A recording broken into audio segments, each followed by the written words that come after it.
আসসালামু আলাইকুম। আমি মারিয়া। নতুন একটি ভিডিওতে আপনাদের সবাইকে স্বাগতম। তো সবাই কেমন আছেন? আশা করছি অনেক বেশি ভালো আছেন। আমরাও আল্লাহর রহমতে অনেক বেশি ভালো আছি। তো আজকে আবার কোনো ভুল রেসিপি নিয়ে আসিনি। আজকে নারিকেল নাড়ু তৈরি করব। অবশ্যই এটাও আমার নতুন, মানে আমি এর আগে কখনো নারিকেল নাড়ু তৈরি করিনি।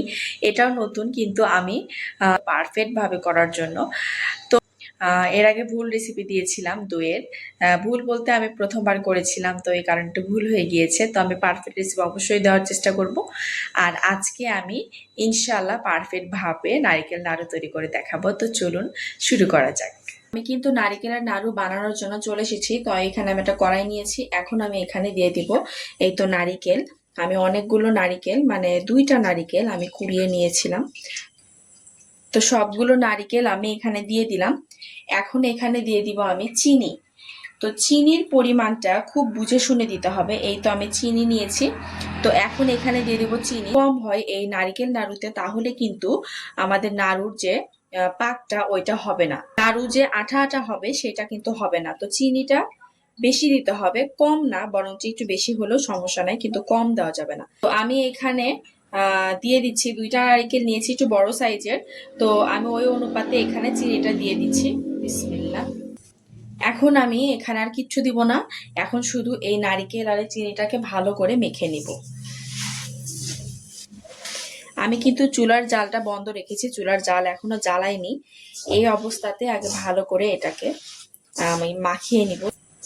তো আমি এখানে নারিকেলের সাথে চিনিটাকে ভালো করে একদম মেখে নিয়েছি। আমি চুলার জালটা জ্বালিয়ে দিচ্ছি। বিসমিল্লাহ। চুলার জালটা মিডিয়াম বা লোতে থাকবে।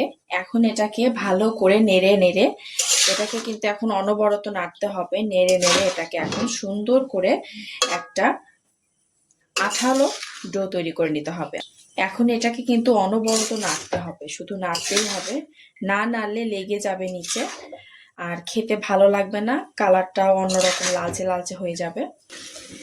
দেখতেই পাচ্ছেন চিনিটা কিন্তু খুব সুন্দরভাবে গলে গিয়েছে। এখন এটা শুধু আঠালো হওয়ার পালা। আর আমার চুলার জালটা কিন্তু মিডিয়ামে আছে। আর এই নারিকেলটাকে কিন্তু এখন এইভাবে করে, এইভাবে করে চেপে চেপে নাড়তে হবে। এইভাবে চেপে চেপে এটাকে নাড়তে হবে। তো আমার নাড়ুর ডোটা কিন্তু একদম রেডি হয়ে গিয়েছে। এটাকে আর জাল করতে হবে না। তো এটা কেমনে করে বুঝবেন যে এখন নাড়ু হয়ে গিয়েছে? যখন আপনি এইভাবে করে একটা তুলে দেখবেন, এই দেখুন কত সুন্দর দলা হয়ে যাচ্ছে। তো তখনই বুঝে ফেলতে হবে যে নাড়ুটা একদম রেডি হয়ে গিয়েছে। এই তো নাড়ুটা একদম রেডি হয়ে গিয়েছে। তো এখন এটাকে আমি জালটা বন্ধ করে ঠান্ডা করে, এখন এটাকে আমি একটু হালকা ঠান্ডা করে তারপরে হাতে যেন সহ্য পায় তখন আমি এটা করে নেব, নাড়ুর শেপ দিয়ে ফেলবো। নাড়ুটাকে বেশি ঠান্ডা করা যাবে না। বেশি ঠান্ডা করলে আর এটা নাড়ু হতে যাবে না। তো এই তো আমি এভাবে করে সবগুলো নাড়ু কিন্তু বানিয়ে নিচ্ছি।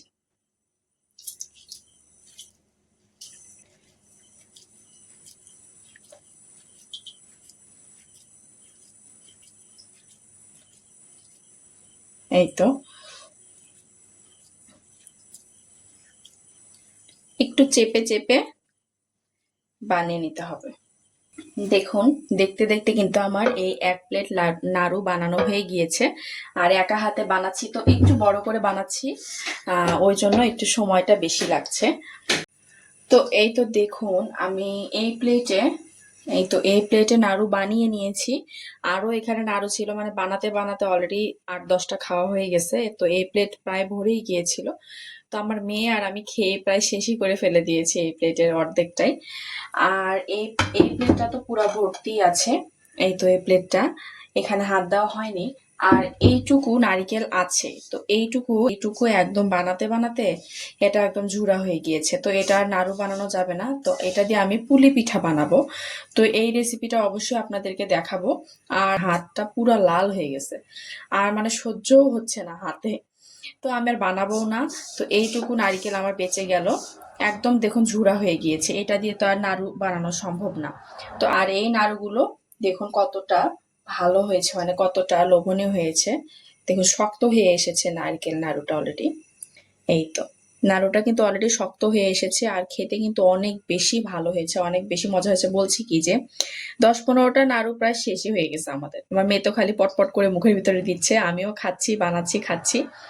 তো নাড়ুটা কিন্তু অনেক বেশি মজা হয়েছে। তো দেখতেই পারলেন আমি কিভাবে নাড়ুটা তৈরি করে নিলাম। এইভাবে কিন্তু আপনারাও খুব সহজে বাসায় নারকেল নাড়ু তৈরি করে খেতে পারেন। আর আমার যে নারকেলটা বেঁচে গিয়েছিল সেটা কিন্তু আমি নরমাল ফ্রিজে বক্সে রেখে দিয়েছি, ওটা দিয়ে আমি পুলি পিঠা তৈরি করব, আপনাদের সাথে অবশ্যই শেয়ার করব। তো আজকের ভিডিওটি আমি এই পর্যন্তই রাখছি। আর আমার ভিডিওটি ভালো লাগলে অবশ্যই লাইক কমেন্ট করে দিবেন, আমাকে সাপোর্ট করবেন। আজকের মতো আল্লাহ হাফেজ।